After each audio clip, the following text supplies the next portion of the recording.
नमस्कार शेतकरी मित्रांनो, पुन्हा एकदा तुमचं लोकसेवा मराठी न्यूज या यूट्यूब चॅनलवरती सहर्ष स्वागत आहे। तर मित्रांनो, आजची मोठी आणि आनंदाची बातमी म्हणजे मुख्यमंत्री ग्रामीण पशुधन योजना अंतर्गत अर्ज प्रक्रिया 1 मे पासून सुरू करण्यात येणार आहे। म्हणूनच हा व्हिडिओ शेवटपर्यंत नक्की पहा आणि अर्ज कसा करायचा।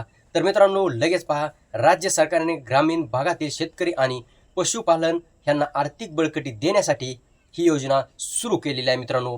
तर मित्रांनो, ह्या योजनेचा मुख्य उद्देश म्हणजे गावामध्ये रोजगार वाढवणे आणि पशुपालन व्यवसायाला चालना देणे। ह्या योजनेअंतर्गत तुम्हाला गायी, म्हशी आणि शेळ्या किंवा कुक्कुटपालनासाठी आर्थिक मदत दिली जाणार आहे। शेतकरी मित्रांनो, ह्यामुळे शेतकऱ्यांना शेतीसोबत एक अतिरिक्त उत्पन्नाचा स्रोत मिळणार आहे।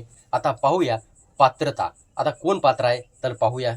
तर मित्रांनो, या योजनेचा लाभ घेण्यासाठी अर्जदार हा महाराष्ट्रातील रहिवासी असणे गरजेचे आहे। तर त्यानंतर मित्रांनो, तसेच शेतकरी, बेरोजगार युवक, महिला बचत गट किंवा स्वयंरोजगार करू इच्छिणारे नागरिक ह्या योजनेचा अर्ज भरू शकतात।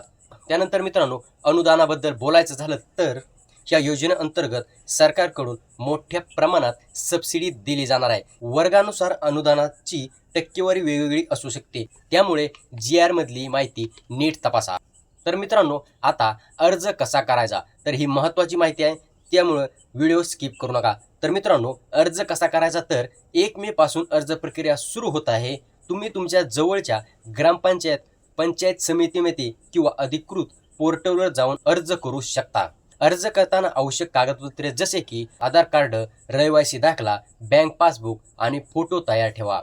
आणि त्यानंतर महत्त्वाचं म्हणजे अर्ज करताना कोणतीही चूक करू नका, कारण चुकीची माहिती दिल्यास तुमचा अर्ज नाकारला जाऊ शकतो।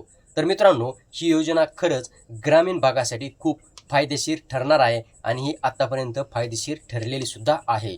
तर मित्रांनो, जर तुम्ही अर्ज केला नसेल तर अर्ज 1 मे पासून लगेच अर्ज करा आणि ह्या योजनेचा लाभ घ्या। तर मित्रांनो, अशाच महत्त्वाच्या सरकारी योजनांची आणि ताज्या अपडेट्ससाठी आपल्या चॅनलला सबस्क्राईब करायचं विसरू नका। तर मित्रांनो, नवीन योजनेची माहिती घेऊन आम्ही पुढच्या व्हिडिओमध्ये तुम्हाला नक्कीच भेटू। धन्यवाद। जय हिंद, जय महाराष्ट्र।